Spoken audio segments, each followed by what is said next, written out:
سيدنا ومولانا محمد وعلى آله وأصحابه أجمعين. أعوذ بالله من الشيطان الرجيم. بسم الله الرحمن الرحيم. وجاهدوا في الله حق جهاده هو اجتباكم وما جعل عليكم في الدين من حرج ملة أبيكم إبراهيم هو سماكم المسلمين. میرے نہایت قابل احترام علماء کرام، میرے معزز مسلمان بھائیوں، بچوں، یہ اہل فکر کی مجلس ہے. الحمدللہ دین کے سارے طبقے کے افراد یہاں موجود ہیں. کسی نہ کسی محنت میں ہم میں سے ہر شخص لگا ہوا ہے، انفرادی طور پر بھی جماعتی شکل میں بھی. اور یہ سورہ حج کی آخری آیت ہے جس کے اندر اللہ تعالیٰ نے باقاعدہ اس امت کے ہر فرد کو حضور صلی اللہ علیہ وسلم کی دعوت کو سمجھنے اور پہنچانے کی ذمہ داری دی.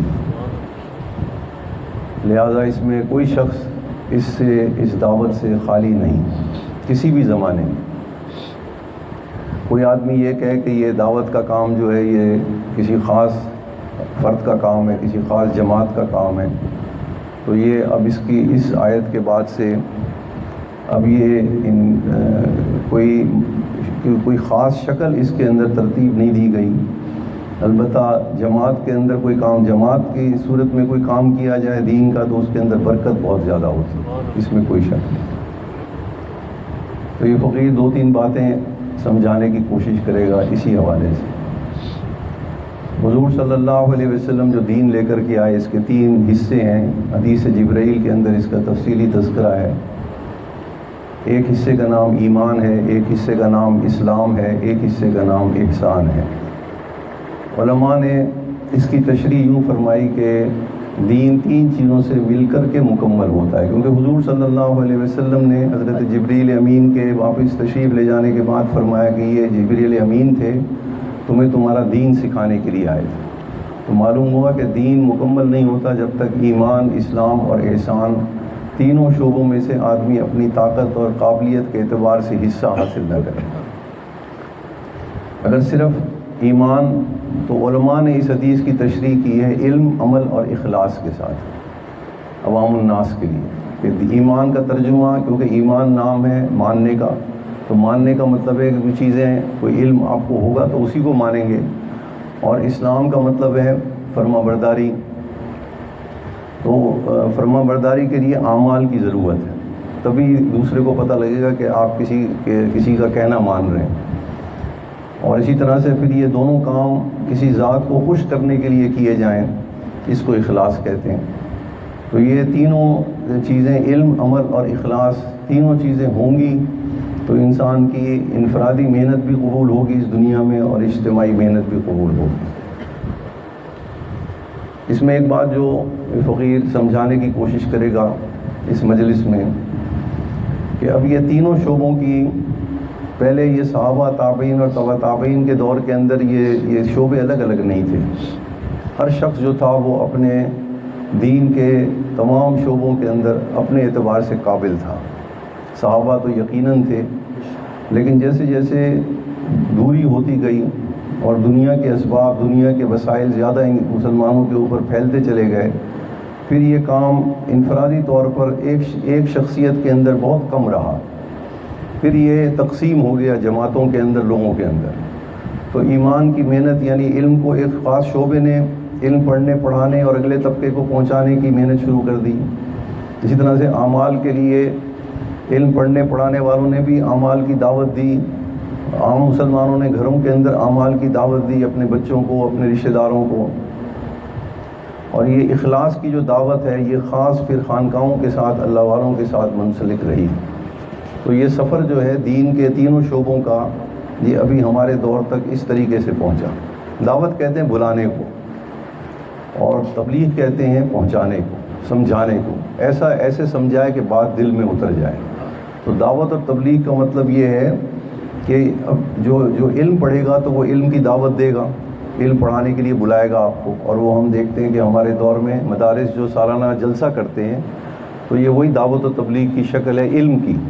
یعنی وہ سب مسلمانوں کو اکٹھا کرتے ہیں کہ دیکھو بھائی، بلاتے ہیں ان کو اور ان سے کہتے ہیں دیکھو یہ ہم نے محنت کی ہے، اس محنت کا نتیجہ دیکھو، تم بھی اس محنت کو سمجھو اور اپنے بچوں کو اور اپنے آپ کو اس پہ منسلک کرو۔ اسی طرح سے تبلیغی جماعت والے یہ اعمال کی دعوت دے رہے ہیں، اعمال کے لیے بلاتے ہیں اور پھر اپنے ساتھ رکھ کے اس کے دل میں اعمال کی اہمیت کو اتارنے کی محنت کرتے ہیں۔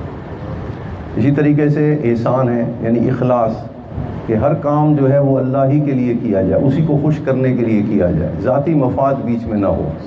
یہ بھی ایک الگ مستقل محنت ہے۔ تو یہ تیسری محنت جو ہے یہ اللہ والوں کی ہی محنت ہے۔ ان کا فرق کیسے معلوم ہوگا؟ ان کا فرق معلوم ہوگا نصاب سے۔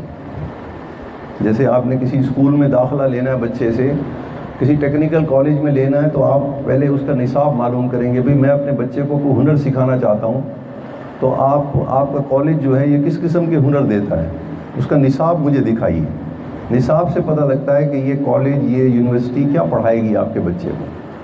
تو ایمان کی جو دعوت، علم کی جو دعوت ہے، وہ مدارس کا درس نظامی کا نصاب ہے 8 سال کا۔ جب آپ اس کے پاس جائیں گے کہ بھئی آپ کس چیز کے لیے بلا رہے ہیں، کس چیز کی دعوت دے رہے ہیں ہمیں، تو وہ بولیں گے کہ بھئی ہم دین کی دعوت، دین کے علم کی دعوت دے رہے ہیں، تعلیم سکھانے کی دعوت دے رہے ہیں، اور یہ اس کا نصاب ہے۔ 8 سال ہمارے پاس بچے کو چھوڑ دیں، ہم نے یہ اس کو پڑھانا ہے۔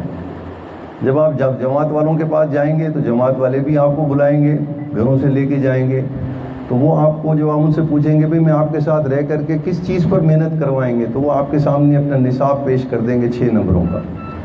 بھئی ہم یہ 6 نمبروں کے اوپر محنت کروائیں گے آپ کو، آپ ہمارے ساتھ رہیں، اور یہ 6 نمبر آپ کی زندگی میں انشاءاللہ ہمارے ساتھ رہنے کی وجہ سے شامل ہو جائیں گے۔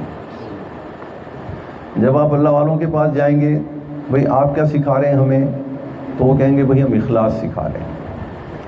ایک اخلاص، تو اس پہ ایک اشکال پیدا ہوتا ہے کہ بھئی ہم جو نماز پڑھ رہے ہیں تو ہم ریاکاری کر رہے ہیں؟ نہیں، ہم بھی اخلاص کے ساتھ نماز پڑھ رہے ہیں، اخلاص کے ساتھ روزہ رکھ رہے ہیں، اخلاص کے ساتھ ذکر کر رہے ہیں، اخلاص کے ساتھ ہم زکوٰۃ دے رہے ہیں، اخلاص کے ساتھ حج کر رہے ہیں۔ کیونکہ ریاکاری کی تعریف حضور صلی اللہ علیہ وسلم نے بہت آسان فرمائی۔ فرمایا ریاکار وہ آدمی ہے کہ وہ لوگوں کو جب دیکھے تو اس وقت کام کرے دین کا، اور جب دیکھے کہ لوگ اس کو نہیں دیکھ رہے تو وہ کام چھوڑ دے، نہ نماز پڑھے نہ روزہ رکھے، وہ اصل میں ریاکار ہے۔ اور آپ دین کا کام کر رہے تھے، نماز پڑھ رہے تھے، کسی کو دعوت دے رہے تھے، اچانک کسی اور آدمی نے آپ کو دیکھ لیا اور دل میں خوشی پیدا ہوئی کہ یہ مجھے کسی اچھے کام میں دیکھ رہا ہے، ملوث ہو گئے، تو یہ اس کی قبولیت کی علامت ہے، ریاکاری نہیں۔ اس کے دل میں یہ خوشی کا پیدا ہونا کہ کسی آدمی نے مجھے چھپتے ہوئے نماز پڑھ لی، چھپتے ہوئے دیکھ کے گھر میں میرے آیا تو میں نماز پڑھ رہا تھا، تو اگر اس کے دل میں خوشی پیدا ہوتی ہے کہ اس آدمی نے مجھے نماز پڑھتے ہوئے دیکھا، باہر جا کر کے یہ لوگوں کو کہے گا کہ بھئی وہ تو گھر میں نماز پڑھ رہا تھا، تو حضور صلی اللہ علیہ وسلم فرمایا کہ یہ ریاکاری نہیں، یہ تمہارے عمل کی قبولیت کی نشانی ہے۔ لیکن اللہ والے کون سا اخلاص سکھاتے ہیں؟ اللہ والے اخلاص سکھاتے ہیں 24 گھنٹے کا اخلاص، ہر عمل کے اندر اخلاص۔ یہ فرق ہے، کیونکہ ہم بہت سارے کام تو اللہ کے لیے کرتے ہیں، لیکن بہت سارے کام ہم اپنی ذات کے لیے، اپنے گھر والوں کی خوشی کے لیے، اپنے رشتہ داروں کی خوشی کے لیے بھی کرتے ہیں۔ اخلاص کہتے ہیں خوش کرنا۔ تو ہم سارے کاموں میں اللہ تعالیٰ کی خوشی کو سامنے نہیں رکھتے سوائے عبادات کے یا چند کاموں کے۔ تو اللہ والے جو ہیں وہ آپ کو اخلاص، دائمی اخلاص سکھاتے ہیں کہ آپ کا تعلق اپنے والدین سے، اپنی بیوی سے، اپنے بچوں سے، اپنے رشتہ داروں کے ساتھ، مسلمانوں کے ساتھ آپ کا تعلق جو ہے وہ صرف اللہ کو خوش کرنے کے لیے ہو، ذاتی مفاد بیچ میں سے نکل جائے۔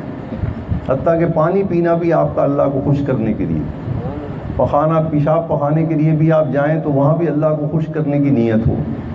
تو یہ فرق ہے جو حضرت مجدد صاحب رحمۃ اللہ نے لکھا ہے کہ بھئی اللہ والوں کے ہاں آپ کو کیا ملتا ہے؟ اللہ والوں کے ہاں آپ اللہ کے مخلص بندے بن جاتے ہیں۔ ایک ہے مخلص بندہ، یعنی جو جب کوئی دین کا کام کرے، کوئی عبادت کرے، اس وقت تو وہ اللہ کو خوش کرنے کی نیت کرے، اور جب اپنا کوئی کام کرے تو اس وقت اس کے ذہن میں اپنا کوئی فائدہ ہو، یا اپنے گھر والوں کا فائدہ ہو، یا رشتہ داروں کا فائدہ ہو۔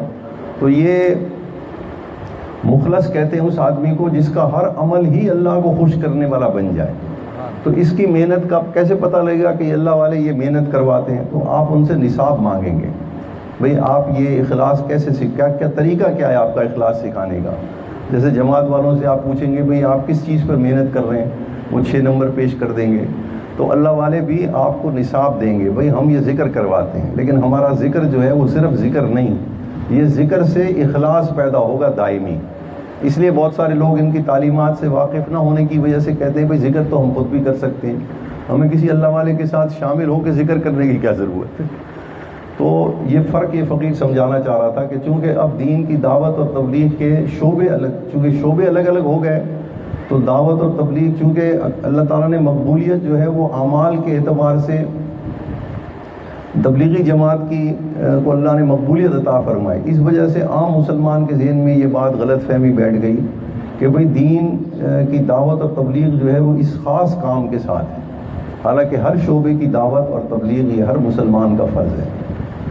خیر، یہ بات تو فقیر نے اس لیے عرض کی کہ تاکہ ہم ایک دوسرے کے مددگار بنے دین کے اندر، ہمیں دیکھیں کہ جس شعبے میں ہماری کمزوری ہے ہم اس شعبے کو حاصل کرنے کے لیے اس شعبے کی طرف متوجہ ہوں۔ تو اس وقت جو اس فقیر نے آیت پڑھی اس کے حوالے سے دو باتیں یہ فقیر سمجھانا چاہے گا کہ یہ نبی کیوں تشریف لاتے ہیں، کیوں بھیجے جاتے ہیں، اور حضور صلی اللہ علیہ وسلم کو آخری نبوت دے کر کے کیوں بھیجا گیا، کیا فرق تھا یہ، اور میں زمین پر کیوں اتارا گیا۔ یہ ایک سوال ہے جو ہر انسان کافر بھی سوچتا ہے کہ میں یہاں پر آیا ہوں اور میں دیکھ رہا ہوں کہ چند دن میں نے یہاں رہنا ہے، اس کے بعد ہر کسی کا سفر آگے کی طرف جا رہا ہے۔ تو یہ سوال ہر انسان کے ذہن میں زمین پر آنے کے بعد ضرور اٹھتا ہے کہ میں آیا کہاں سے تھا، یہاں پر بھیجا کیوں گیا ہوں، اور یہاں سے میں نے جانا کہاں ہے۔ مسلمان کو تو اپنے وقت کے نبی کا کہنا ماننے کے اوپر اس پر ایمان لانے کی وجہ سے یہ باتیں فوراً سمجھ میں آ جاتی ہیں، لیکن جو اللہ کے نبی کو نہ مانے، اپنے وقت کے نبی کو، تو نتیجہ یہ ہے کہ وہ ساری زندگی اسی کشمکش کے اندر رہ جاتا ہے کہ میں کون ہوں، کہاں سے آیا ہوں، کس لیے زمین پر بھیجا گیا ہوں، کام میرے ذمے کیا ہے اور میں نے آگے کیا کرنے جانا ہے۔ تو یاد رکھیے کہ ہمارے ذمے ایک ہی کام، نبی صرف ایک ہی کام کے لیے بھیجا جاتا ہے، ایک ہی کام کے لیے، اور وہ کام کا تذکرہ اللہ تعالیٰ نے سورہ بقرہ کی ابتدائی ربع کے اندر، پہلے پاؤں کے اندر اللہ تعالیٰ نے بھیجا، وَإِذْ قَالَ رَبُّكَ لِلْمَلَائِكَةِ إِنِّي جَاعِلٌ فِي الْأَرْضِ خَلِيفَةً۔ اس وقت کو یاد کرو جب اللہ تعالیٰ نے فرشتوں سے کہا کہ میں زمین کے اوپر اپنا خلیفہ بھیجنا چاہتا ہوں، تو فرشتوں نے کچھ اشکالات اٹھائے، تو وہ جو اشکالات تھے وہی اصل میں ہمارے بھیجے جانے کا مقصد تھا، اور نبی آتا ہی صرف اسی ایک کام کے لیے۔ اور وہ اشکال کیا تھا؟ خلیفہ تو کہتے نائب کو، جو کسی بڑے کی جگہ پہ بھیجا جائے، جیسے سفیر ہوتا ہے، کسی ملک کا سفیر جب کسی دوسرے حکمران کے پاس جاتا ہے تو وہ اپنے حکمران ہی کی باتیں لے کر کے وہاں پہنچاتا ہے۔ تو یہ فرشتوں نے جو اشکال پیش کیا تھا، ہم اصل میں زمین پر اسی کام کے لیے بھیجے گے۔ فرشتوں نے کہا تھا کہ آپ ایک مخلوق کو زمین پر بھیج رہے ہیں، یہ جا کر کے زمین کے اوپر فساد برپا کرے گی، ہر چیز کو خراب کرے گی، زمین کو ساری، اور خون بھی ایک دوسرے کا ناحق خون بھی بہائے گی، کیونکہ اس سے پہلے جنات زمین کے اوپر اللہ نے بھیجے تھے، انہوں نے یہی کام کیا تھا۔ تو فرشتوں نے بھی یہ کہا کہ آپ انسان کو بھیج رہے ہیں زمین پر، تو انسان تو یہ تو جنات کا بھی باپ ہے، یعنی کیونکہ انہوں نے اس کی تخلیق دیکھی تھی۔ جنات کو تو اللہ تعالیٰ نے کائنات کی صرف ایک چیز سے پیدا کیا تھا، بغیر دھوئیں کی آگ سے، اور فرشتوں نے انسان کو اپنے سامنے بنتا ہوا دیکھا تھا کہ کائنات کی ہر جگہ سے، ہر حصے سے اللہ تعالیٰ نے حصہ لیا اور انسان کی خمیر اور اس کے جسم کے اندر شامل کیا۔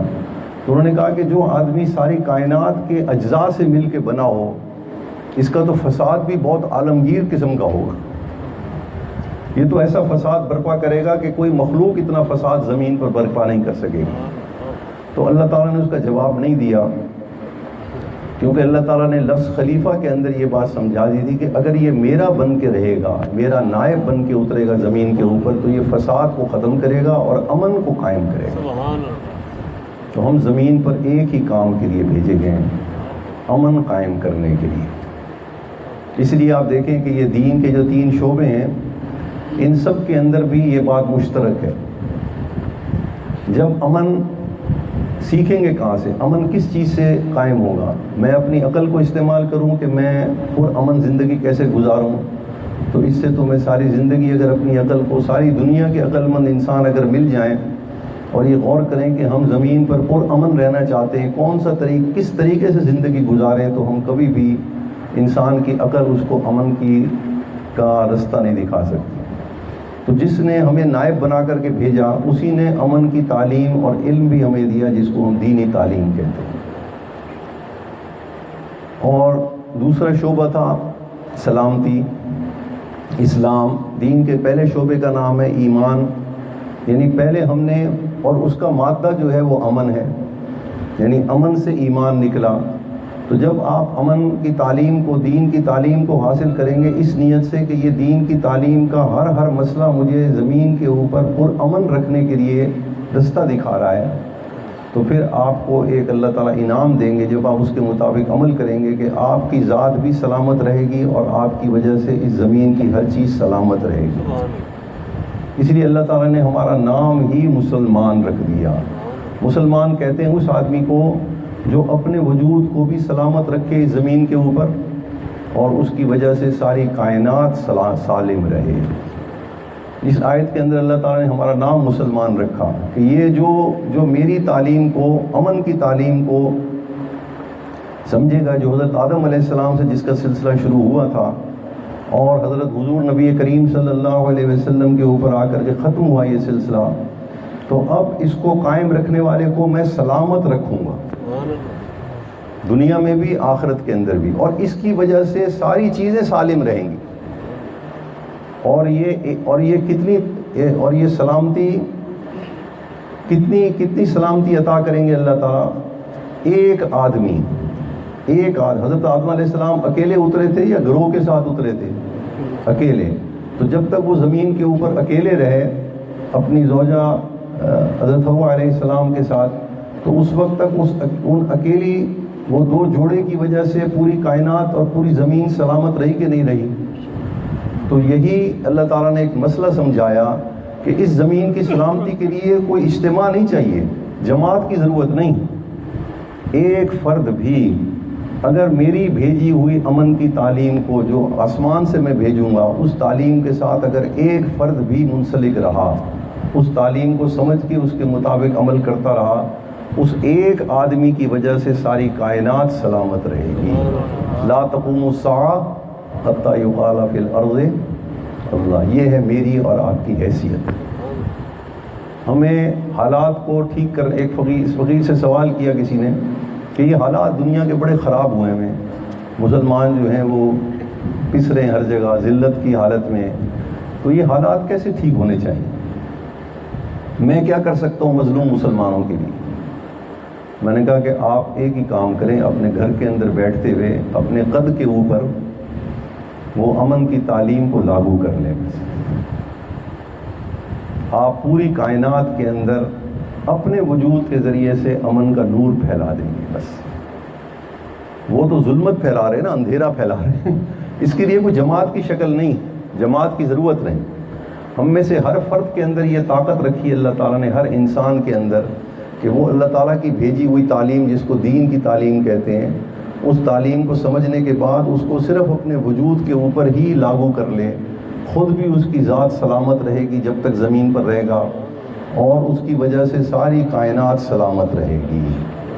اس لیے اللہ تعالیٰ نے اس تعلیم کو سمجھ کے اس پر عمل کرنے والے کا نام ہی اللہ تعالیٰ نے مسلمان رکھ دیا۔ یہ اعزاز دیا اللہ تعالیٰ نے سورہ حج کی اس آخری آیت کو۔ یہ حضور صلی اللہ علیہ وسلم کے بعد نبوت کا سلسلے کی کیوں ضرورت پیش نہیں آئی؟ دیگر انبیاء اور حضور صلی اللہ علیہ وسلم کی نبوت میں کیا خاص فرق تھا؟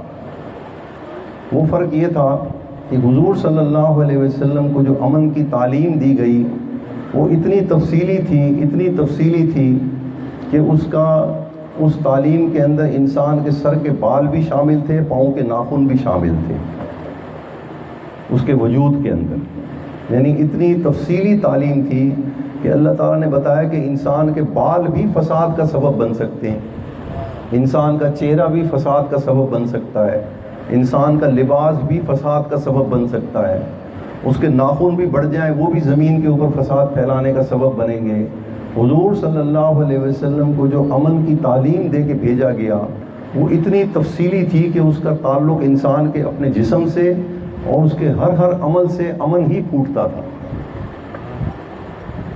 اس وجہ سے، اور یہ تعلیم ہر دور کے اندر قابل عمل تھی. میں آپ کو ایک چھوٹی سی مثال دیتا ہوں. میاں بیوی کے آپس میں جو تعلقات ہیں، یہ گھریلو جھگڑے اکثر اب گھروں کے اندر موجود ہیں. دیندار گھروں میں بھی ہیں اور غیر دیندار گھروں میں بھی ہیں. میاں بیوی کے تعلقات کے اندر بہت ناچاکی ہے. تو گھر کے اندر امن قائم کرنے کے لیے حضور صلی اللہ علیہ وسلم کو جو تعلیم دے کے دی، امن کی جو تعلیم دی، وہ اتنی مکمل تھی کہ ہر دور کے اندر جب بھی آپ اس کو اس رشتے کے اندر لگائیں گے، اس گھر میں فوراً امن قائم ہو جائے گا. ایک ایک زندگی کے لمحے کے اوپر امن کی تعلیم کی تفصیل حضور صلی اللہ علیہ وسلم کو عطا کی گئی، جو پہلے انبیاء کو نہیں دی گئی تھی. مثال کے طور پر سب سے پہلے گھر میں امن قائم کرنے کے لیے حضور صلی اللہ علیہ وسلم کی تعلیمات یہ ہیں کہ نکاح کرنے کے بعد شوہر اپنی بیوی کو اپنے والدین اور بہن بھائیوں سے علیحدہ رکھے. جب اپنی بیوی کو آپ علیحدہ گھر کے اندر رکھیں گے، بتائیے امن کی ابتدا ہو گئی یا جھگڑے کی ابتدا شروع ہوئی؟ صرف الگ رکھنے سے. اور اس کو واجب قرار دیا گیا، کیونکہ گھر کا فساد خاندان کا فساد کا سبب بنتا ہے اور خاندان کا فساد قوموں کو بگاڑ دیتا ہے. تو اللہ تعالیٰ نے حضور صلی اللہ علیہ وسلم کی تعلیمات کے اندر یہ نماز روزے کی طرف فرض واجب ہے، اپنی بیوی کو علیحدہ گھر کے اندر رکھنا. اور اگر علیحدہ گھر میں نہیں رکھ سکتا تو علیحدہ کمرے کے اندر رکھے اپنے ماں باپ کے ساتھ، لیکن اس کمرے کے اندر داخلے کا اور نکلنے کا اختیار اس بیوی کے پاس ہو، شوہر کے پاس نہ ہو. وہ جس کو چاہے شوہر کے علاوہ اپنے کمرے میں آنے دے، جس کو چاہے اس کو نہ آنے دے. بتائیے یہ پہلا نقطہ گھر کے اندر امن کو قائم کرنے کا سبب بنے گا یا فساد کو؟ کیونکہ گھر کے اندر جھگڑے کی ابتدا کہاں سے شروع ہوتی ہے؟ لڑکے کے والدین کی طرف سے شروع ہوتی ہے، اور پھر لڑکی جو بیوی ہوتی ہے وہ اس کے اندر شامل ہو جاتی ہے. تو شریعت نے امن قائم کرنے کے لیے گھر کے اندر، یہ میں ایک مثال دے رہا ہوں ابھی آپ کو حضور صلی اللہ علیہ وسلم کی ختم نبوت کی، کہ آپ کی تعلیمات کے بعد اب کسی اور خبر کی ضرورت نہیں تھی، کیونکہ امن کی مکمل تعلیمات قیامت تک کے لیے انسان کو جس امن کی ضرورت تھی، اس کی اپنی ذات میں یا اس کے گھر کے اندر یا پورے معاشرے کے اندر، پورے ملک میں، وہ ایسی مکمل تعلیم اللہ نے دے دی ایک ایک لمحے کے لیے کہ اب اس کے بعد انسان سر جوڑ کے بھی بیٹھ جائے تو اس سے زیادہ بہتر کوئی نسخہ لا نہیں سکتا امن کا. اسی اللہ تعالیٰ نے چیلنج کیا کہ لاؤ اس کے مقابلے میں کوئی ایک حکم ہی لے آؤ امن قائم کرنے کا زمین کے اوپر. یہ جو اللہ تعالیٰ نے قرآن میں بار بار کہا کہ اگر تمہیں اس میں کوئی شک ہے تو تم کوئی حکم لے آؤ ایسا. تو نبی آتا ہے اللہ تعالیٰ کی طرف سے امن کی تعلیم دینے کے لیے. واحد منصب ہے نبوت کا، اور ختم نبوت کا مطلب یہ ہے کہ حضور صلی اللہ علیہ وسلم اتنی تفصیلی امن کا پیغام لے کر کے آئے کہ قیامت تک کے لیے انسانیت کو اب امن، اپنی ذات کو پرامن رکھنے کے لیے اور اپنی ذات سے اپنے گھر معاشرے کو پرامن رکھنے کے لیے کسی اور تعلیم کی ضرورت ہی نہیں رہے گی. گھر میں داخل ہوں، شوہر کو حکم ہے کہ پہلے سیدھا پاؤں رکھ کے داخل ہو، بسم اللہ پڑھیں، اونچی آواز میں سلام کریں. بیوی کے قریب جانے سے پہلے مسواک کرے، اور بیوی کا جب سامنا ہو تو اس کو مسکرا کر کے السلام علیکم کہے. بیوی کو یہ حکم ہے کہ جب شوہر کے آنے کا وقت ہو تو اپنے کپڑے تبدیل کر لیں، کام کے کپڑے اتار دیں اور وہ کپڑے پہن لے جو شوہر کو پسند ہے، وہ سنگھار کر لے جو شوہر کو پسند ہے، اور اس کے جب شوہر گھر میں داخل ہو تو اس کو لگے کہ وہ آپ کے انتظار میں بیٹھی ہوئی ہے. اور جب شوہر اس کو سلام کرے تو وہ بھی مسکرا کر کے اس کو سلام کا جواب دے. یہ 4-5 امن کے فارمولے تھوڑے ہیں گھر میں امن قائم کرنے کے لیے.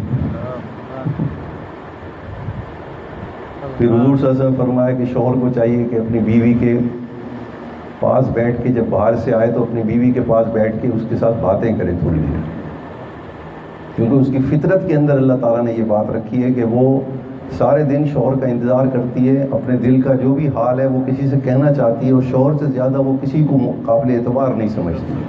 تو جب تک وہ اپنے دل کا بوجھ نہیں اتارے گی اس وقت تک وہ کام کاج کے اندر اس کے دماغ کے اوپر وہ بوجھ رہے گا. اس لیے حضرت حوا کو بھی جنت میں اس لیے بھیجا گیا تھا کہ وہ شوہر کو آرام دینے کے لیے، سکون دینے کے لیے، گفتگو کرنے کے لیے حضرت حوا کو پیدا کیا گیا تھا جنت کے اندر. پھر لباس کے اعتبار سے، چہرے کے اعتبار سے، آپ ننگے سر باہر جائیں، لوگوں کے اندر بیٹھیں، اور آپ ٹوپی پہن کر کے لوگوں کے اندر چلے جائیں، تو آپ کی ٹوپی کو دیکھ کے ساتھ ہی لوگ آپ کو زیادہ قابل اعتماد سمجھیں گے یا ننگے سر والے آدمی کو؟ وہ دوسرے کو کیا پیغام دیں گے آپ کے سر ڈھانپنے کی وجہ سے؟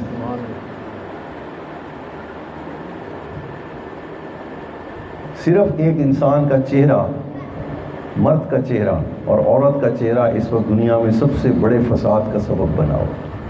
مردوں کی مردوں سے شادی اور عورتوں کی عورتوں سے شادی، اس وقت دنیا کی کوئی حکومت اس جرم، اس فساد پر قابو پانے میں ناکام ہو چکی ہے، امریکہ سمیت، یورپ سمیت. سبب کیا ہے اس کا؟ صرف مرد کا داڑھی کٹوانا. بے ریش بچے کو دیکھ کر کے فساد پیدا ہوتا ہے یا امن آتا ہے آپ کی طبیعت میں؟ ہم نے ان چیزوں کو شاید کسی نظر سے کبھی دیکھا ہی نہیں ختم نبوت کے اس مقام کہ حضور صلی اللہ علیہ وسلم کی ایک ایک خبر جو ہے وہ انسانیت کو کتنی بلندیوں کے مقام تک پہنچا دیتی ہے. عورت کا چہرہ ہی صرف فساد کے لیے کافی ہے اگر وہ غیر محرم کے سامنے کھول لے. اس کا لباس کافی ہے، مرد کا لباس اور عورت کا لباس ہی زمین پر فساد پھیلانے کے لیے کافی ہے، کسی اور چیز کی ضرورت ہی نہیں. ایک نوجوان لڑکے کو صرف آپ چڈی میں اور بغیر بے ریش لڑکے کو آپ گلی کے اندر، سڑک کے اندر دوڑا دیں، ایک ہی سڑک میں چل کے چلا جائے ایک جگہ سے دوسری جگہ، جو مرد بھی اس کو دیکھے گا اس کے جذبات میں اس کو دیکھ کے فساد پیدا ہوگا یا امن پیدا ہوگا؟ ہم نے کبھی ان چیزوں پہ غور نہیں کیا. ختم نبوت کس کو کہتے ہیں بھائی؟ اتنی بلند تعلیمات ہیں. شان ختم نبوت اسی چیز کا نام ہے. آپ کی تعلیمات اتنی عظیم اور اتنی بلند ہیں کہ انسانیت کے لیے آج 2022 میں بھی وہ ایک ایک حضور صلی اللہ علیہ وسلم کا مسئلہ، دین کا ایک ایک مسئلہ آج بھی پوری انسانیت کو فساد سے بچا سکتا ہے، ایک ایک مسئلہ.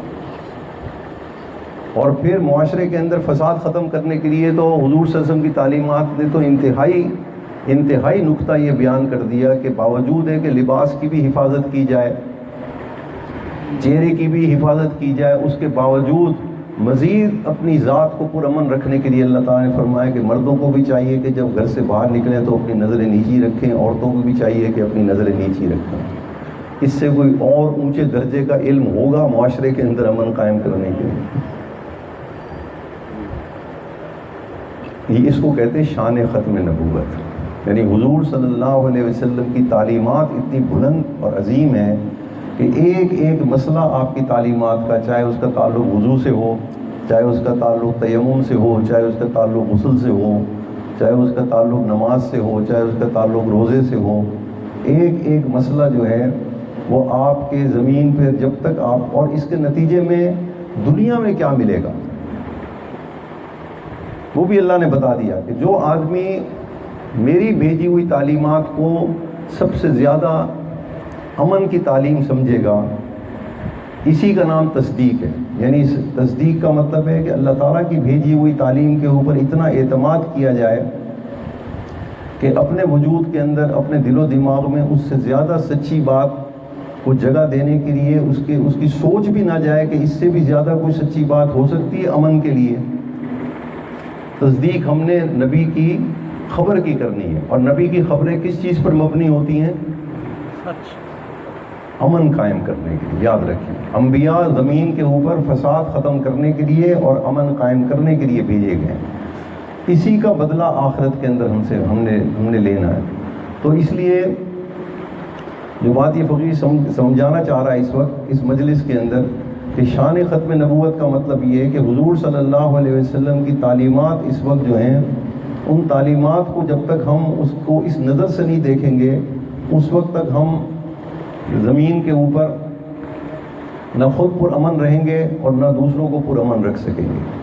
اور اس ایک آدمی کے پرامن رہنے کی وجہ سے پوری زمین آپ کی، اور اس کے لیے بے شمار احادیث ہیں جن کے لیے آپ نے خود قرآن کے اندر اللہ تعالیٰ نے فرمایا کہ جب کافر مر جاتا ہے، جو اللہ تعالیٰ کی بھیجی ہوئی امن کو، تعلیمات کو نہیں سمجھتا، اپنی عقل سے اپنے گھر میں اپنی ذات میں امن کو قائم کرنے کی سوچ بچار کرتا رہتا ہے، تو فرمایا کہ اس آدمی کا جب انتقال ہوتا ہے تو اس کی وجہ سے اتنا فساد کائنات کے اندر پھیلا ہوا ہوتا ہے کہ زمین اور آسمان بھی اس کے مرنے کے اوپر روتے نہیں ہیں.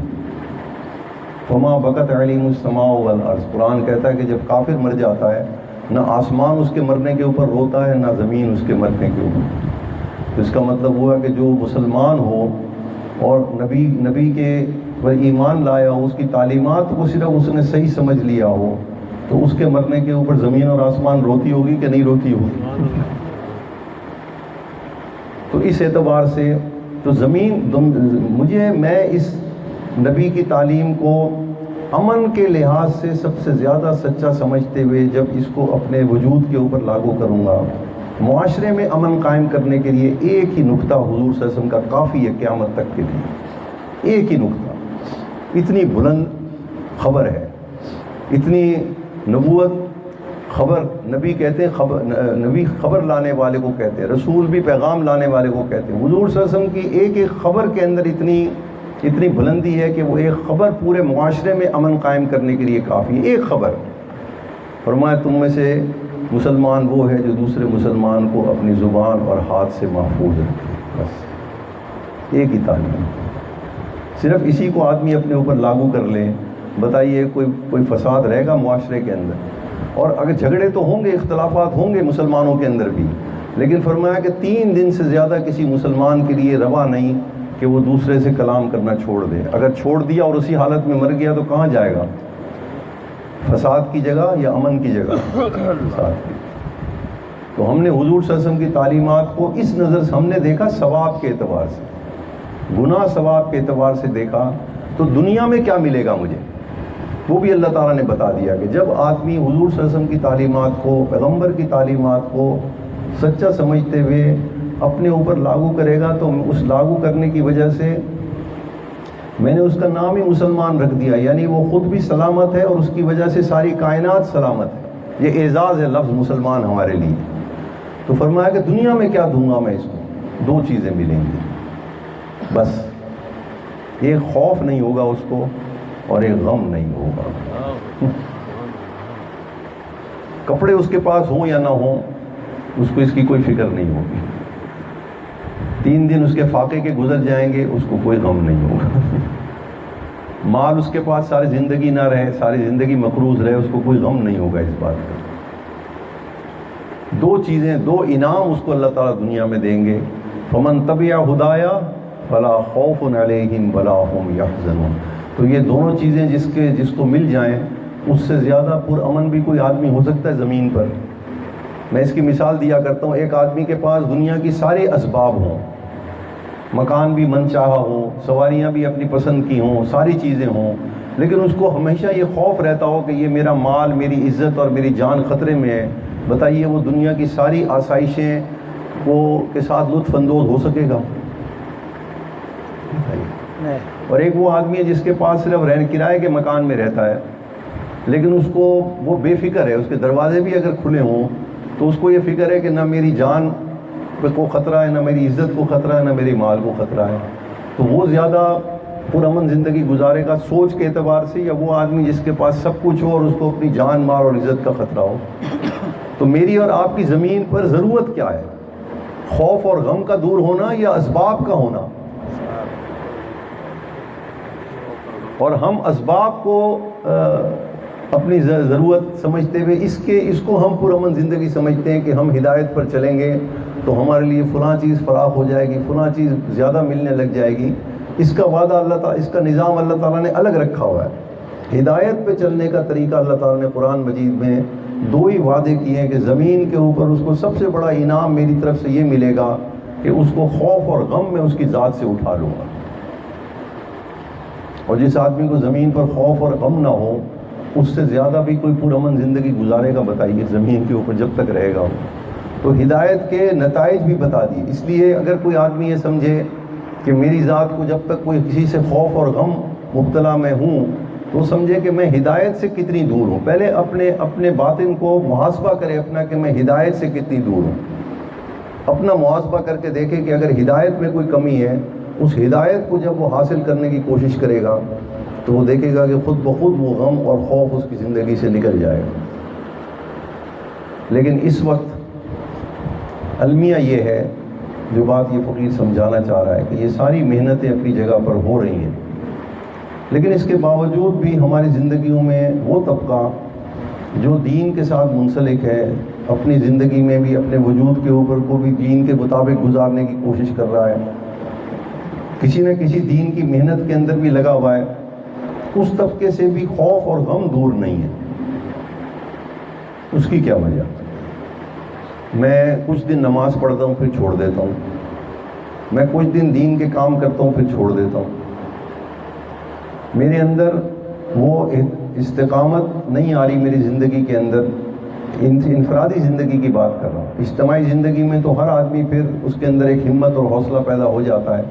جماعت کی وجہ سے وہ پھر خود بخود مدارس کے اندر جو بچے تعلیم حاصل کر رہے ہیں، گھر سے وہاں جانے کے بعد ان کے گھر کے جو سستیاں ہوتی ہیں وہاں دور ہو جاتی ہیں. جماعت میں جانے کی وجہ سے جو انفرادی زندگی میں سستی ہوتی ہے جماعت میں جانے سے دور ہو جاتی ہے.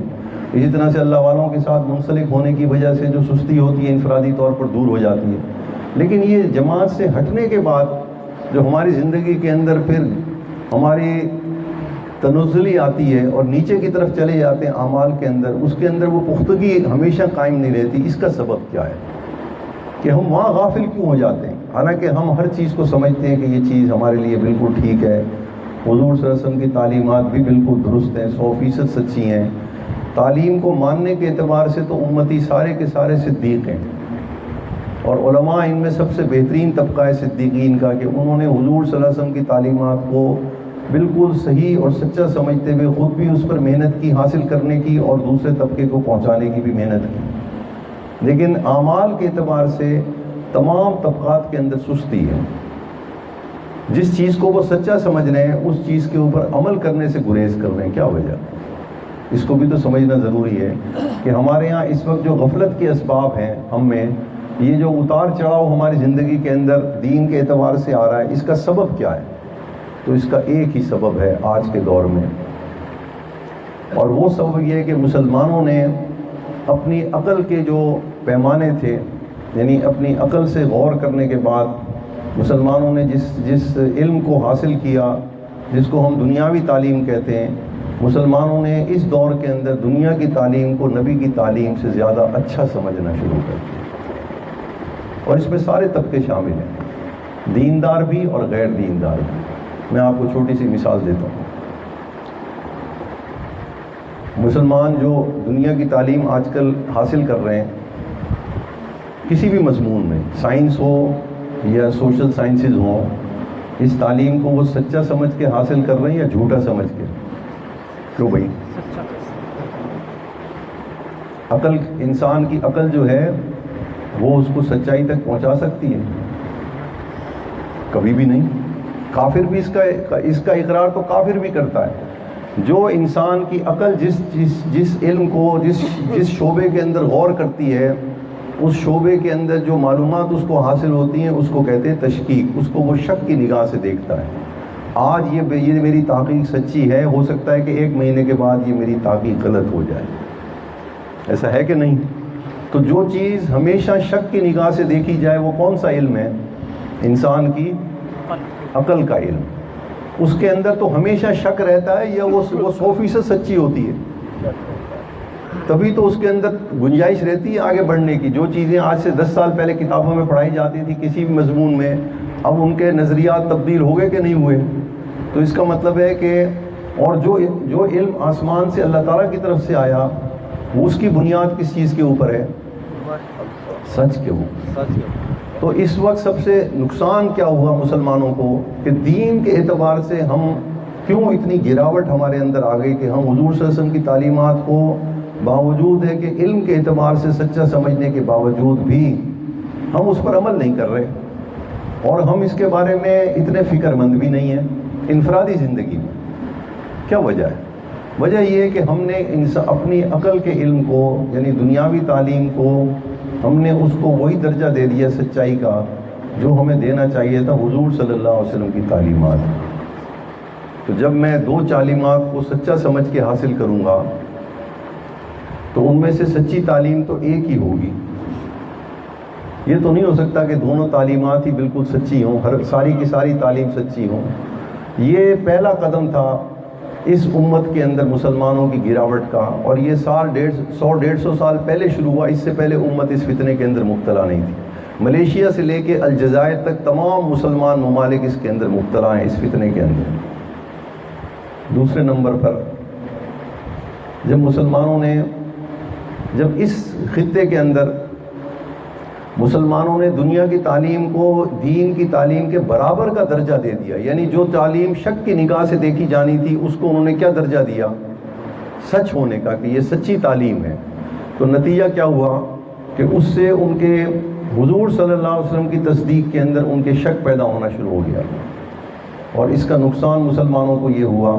اس کے بچانے کے لیے دو شخصیات اس امت کے اندر ایسی پیدا ہوئیں ہمارے زمانے کے اندر، اس 100-150 سال کے اندر، جنہوں نے اس اگرچہ اور بہت ساری شخصیات تھیں، لیکن دو کا نام میں اس لیے لے رہا ہوں کہ یہ دو شخصیات تھیں جنہوں نے تاریخی طور پر مسلمانوں کو اس فتنے سے بچانے کے لیے عملی طور پر محنت کی۔ ایک مولانا قاسم نانوتوی رحمۃ اللہ علیہ کی شخصیت تھی، جنہوں نے مسلمانوں کے اندر دنیاوی تعلیم اور دینی تعلیم مسلمانوں کے اندر کبھی بھی علیحدہ نہیں تھی، لیکن جب مسلمانوں نے دین کی تعلیم کو، دنیا کی تعلیم کو دین سے الگ کر کے سمجھنا شروع کر دیا، اس وقت اللہ تعالیٰ نے مولانا قاسم نانوتوی رحمۃ اللہ علیہ کو یہ بصیرت عطا فرمائی کہ اب اگر مسلمان اسی طور پر چل پڑے تو کچھ عرصے کے بعد یہ حضور صلی اللہ علیہ وسلم کو نبی ماننے سے انکار کر دیں۔ تو آپ نے خالصتاً جو حضور صلی اللہ علیہ وسلم کی تعلیمات تھیں اس کے لیے آپ نے ایک علیحدہ سے درسگاہ قائم کی، خالص دینی درسگاہ۔ یہ امت کے اندر پہلے نہیں تھی۔ پہلے تمام مسلمانوں کے جو مدارس تھے وہاں پہ دینی اور دنیاوی تعلیم اکٹھی پڑھائی جاتی تھی۔ انہوں نے مسلمانوں کا علم بچانے کے لیے، حضور صلی اللہ علیہ وسلم کی ختم نبوت کا علم بچانے کے لیے عملی طور پر جو قدم اٹھایا اس ہندوستان کے اندر علم کو محفوظ رکھنے کے لیے، مولانا قاسم نانوتوی رحمۃ اللہ علیہ۔ دوسری شخصیت جس نے مسلمانوں کے اس علم کی سے دوری کی وجہ سے، جب مسلمانوں نے دینی تعلیم حاصل کرنی ہی چھوڑ دی دنیاوی تعلیم کی وجہ سے، تو کس چیز کے اندر کمی آئی؟ اعمال کے اندر کمی آئی۔ جب انہوں نے تعلیم سے ہی منہ پھیر لیا اور دین کی تعلیم پڑھنے سے ہی منکر ہو گئے مسلمان، اور اس کو ضروری نہ سمجھا دوسری نسل نے، تو پھر کس چیز کے اندر رکاوٹ آئی؟ اعمال کے اندر۔ تو اللہ تعالیٰ نے مولانا الیاس رحمۃ اللہ علیہ کو کھڑا کیا۔ انہوں نے مسلمانوں کے اس اعمال کی محنت کو شروع کیا، کیونکہ انہوں نے اس فتنے کو دیکھ لیا تھا کہ ابھی تو علم سے دوری ہو رہی ہے، حضور صلی اللہ علیہ وسلم کے علم سے، اور اس کے نتیجے میں اب مسلمانوں کے حلیے بھی بدلنے لگ گئے، شکلیں بھی وہ نہیں رہیں، لباس بھی وہ نہیں رہے، ان کا اٹھنا بیٹھنا اور تہذیب بھی مسلمانوں کی اسی نئی تعلیم کے مطابق ہو رہی ہے۔ تو مولانا الیاس رحمۃ اللہ علیہ نے اللہ تعالیٰ نے ان سے یہ خدمت دی کہ انہوں نے اس کو تحریک کی شکل میں اعمال کو زندہ کرنے کی محنت شروع کی۔ لیکن یہ فتنہ آنا تھا، یاد رکھیے۔ حضور صلی اللہ علیہ وسلم نے فرمایا تھا کہ میری امت جو ہے وہ یہود اور نصارہ کی ایسے پیروی کرے گی کہ جہاں وہ قدم رکھیں گے میرا امتی بھی اسی جگہ قدم رکھنے کو فخر محسوس کرے گا۔ یہ ہونا تھا، اور یہ ہم اپنے دور میں دیکھ رہے ہیں۔ اور اب تو ہمارا حال اس درجے گر گیا ان دو تحریکوں کے باوجود کہ یہ دونوں تحریکیں بھی اس فتنے کا شکار ہو گئی، اہل علم حضرات بھی، اور یہ تحریکیں اعمال کی تحریکیں بھی اس کا شکار ہو جائے۔ خانقاہوں کے لوگ بھی اس سے نہیں بچے۔ وہ کیسے؟ اب آج کا مسلمان، پہلے تو مسلمان نے دنیا کی تعلیم کو کس کے برابر سمجھنا شروع کیا؟ دین کی تعلیم کے، اور اس کو کیا درجہ دیا دنیا کی تعلیم کو؟ سچا یا شک؟ پہلے اس کو پہلا فتنہ جو شروع ہوا مسلمانوں کے ایمان کے اوپر جس نے حملہ کیا، وہ مسلمانوں نے دنیا کی تعلیم کو شک کی بجائے سچا سمجھ کے حاصل کرنا شروع کیا۔ دوسرا فتنہ یہ ہوا کہ اس کو اس کے برابر سمجھ، جب وہ بھی سچی تعلیم یہ بھی سچی تعلیم، تو دو تصدیقوں کو انہوں نے برابر کر دیا۔ یہ پہلے ہم سے جو دو نسلیں پہلے مسلمان تھے ان کے اندر یہ فتنہ شروع ہوا تھا۔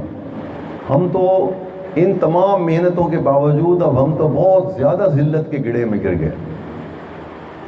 آج کے دور میں مسلمان جو دینی تعلیم، دنیاوی تعلیم حاصل کرتا ہے اور دینی تعلیم حاصل کرتا ہے، تو دنیاوی تعلیم کو وہ کیا کہتا ہے؟ اعلیٰ تعلیم یا ادنا تعلیم؟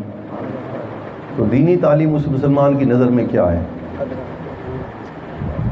زبان سے نہیں کہتا، عملاً کرتا ہے کہ نہیں؟ اگر وہ عملاً اس کو اعلیٰ سمجھتا تو سب سے پہلے اپنے بچے کو کہاں بھیجتا؟ اگر وہ اعلیٰ سمجھتا اپنی ذہن میں تو کہاں بھیجتا؟ تو وہ تو اعلیٰ نہیں سمجھتا عملاً اس دی تعلیم کو، اس لیے بچے کو پہلے کہاں بھیجتا ہے؟ تیسرا فتنہ، ایک ہی مجلس کے اندر مسلمان بیٹھے ہوئے سارے جو دین کی محنت کر رہے ہیں، اہل علم حضرات، دین کا طالب علم بھی اس مجلس میں بیٹھا ہوا ہے، جماعت کے ساتھ کام کرنے والے لوگ بھی بیٹھے ہیں، خانقاہوں سے منسلک لوگ بھی بیٹھے ہوئے ہیں اسی مجلس کے اندر، اور وہ پڑھے لکھے، دنیا کے اعتبار سے وہ تعلیم یافتہ مسلمان ہیں، دنیاوی اعتبار سے اسی مجلس کے اندر ایک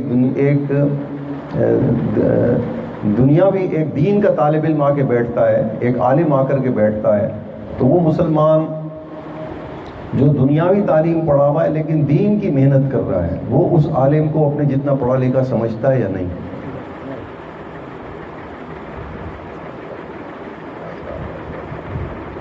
وہ کس کو اپنے سے کم پڑھا لکھا سمجھ رہا ہے؟ اس عالم کو یا حضور صلی اللہ علیہ وسلم کو؟ کس کو کم پڑھا لکھا سمجھ رہا ہے؟ عزت اس کی اس وجہ سے کرتا ہے کہ یہ مجھ سے زیادہ نیک ہے، بس صرف اس لیے اس کو پڑھے لکھے اس کے علم کی وجہ سے عزت نہیں کرتا۔ اور دین کا طالب علم بھی مروب ہے کہ نہیں ہے دنیاوی تعلیم یافتہ مسلمان سے؟ جو دین کا طالب علم ہے وہ بھی پروفیسر سے، ڈاکٹر سے، انجینئر سے، جس نے خالص دنیاوی تعلیم حاصل کی ہے، اس کی تعلیم کے بھی روب میں ہے دین کا طالب علم کہ نہیں؟ تو اس نے اپنی تعلیم کو کہاں، کس معیار کے اوپر کھڑا کیا ہوا ہے؟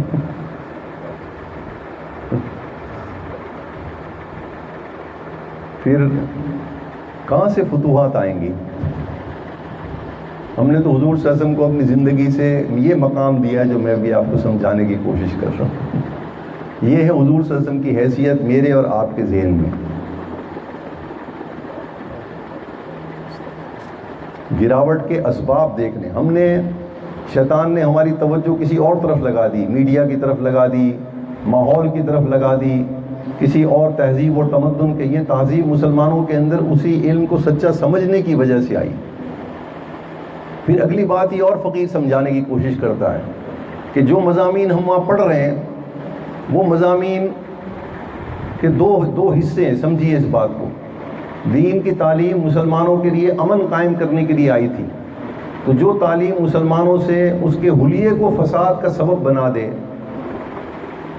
اس کا لباس وہ ہو جس کو دیکھ کر کے طبیعت میں فساد پیدا ہوتا ہو، جو تعلیم مسلمانوں کے چہرے کو وہ بنا دے جس کے چہرے کو دیکھ کے فساد پیدا ہوتا ہو، مرد اور عورت کے چہرے کو دیکھ کر کے، تو اس تعلیم کا حاصل کرنا ضروری ہے مسلمان کے لیے یا اس سے چھٹکارا ضروری ہے؟ چھٹکارا ضروری۔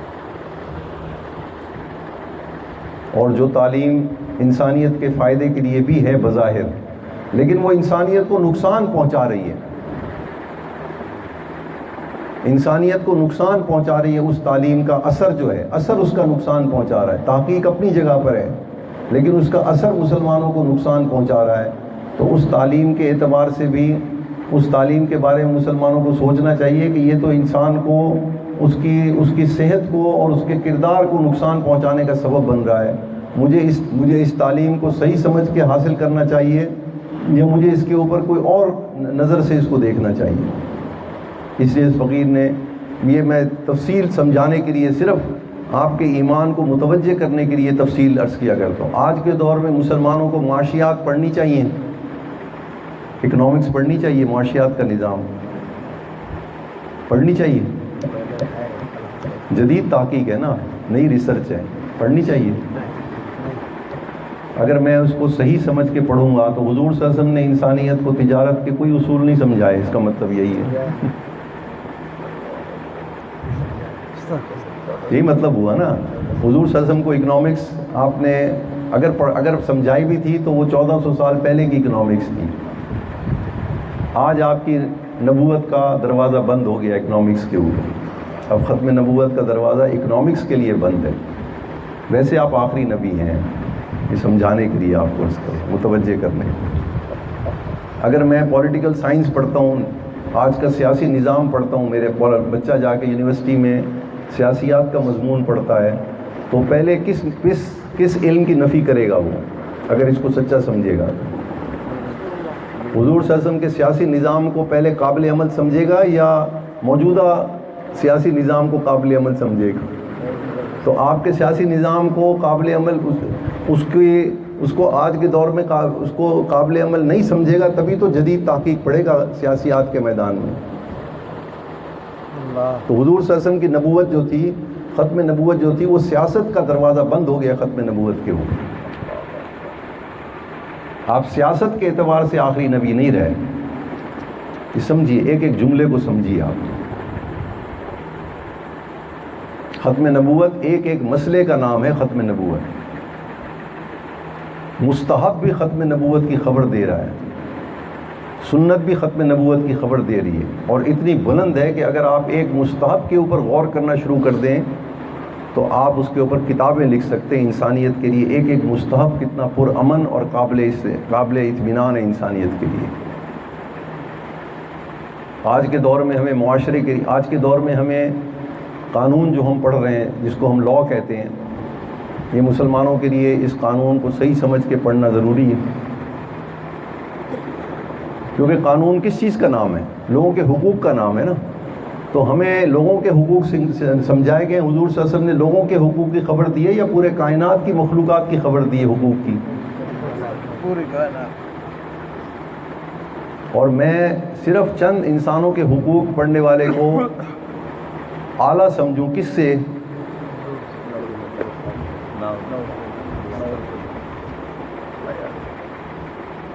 ایک ایک مضمون حضور صلی اللہ علیہ وسلم کی ختم نبوت کے چھری پھیر رہا ہے۔ ہم ایمان اور یقین کی محنت میں لگے ہوئے، تینوں شعبے کے نہیں، علم والے بھی، دعوت والے بھی، جماعت والے بھی، خانقاہیں کس چیز کی محنت کر رہے ہیں؟ ایمان اور یقین کی نا۔ ایمان کا کیا مطلب ہے؟ کہ حضور صلی اللہ علیہ وسلم کی تعلیمات کو سچا مانا جائے، اور اتنا سچا مانا جائے کہ اس پر عمل شروع کر دیا جائے۔ یقین کا یہ مطلب ہوتا ہے نا، آپ کو اتنا سچے مانے کہ آپ اس کے علاوہ عمل ہی نہ کریں، اس تعلیم کے علاوہ۔ تو جب ہم حضور صلی اللہ علیہ وسلم کی تعلیمات ہی کو ادنا سمجھ رہے ہیں تو ہم یہ ایمان اور یقین کی محنت کر رہے ہیں یا اس کی جڑ کاٹ رہے ہیں؟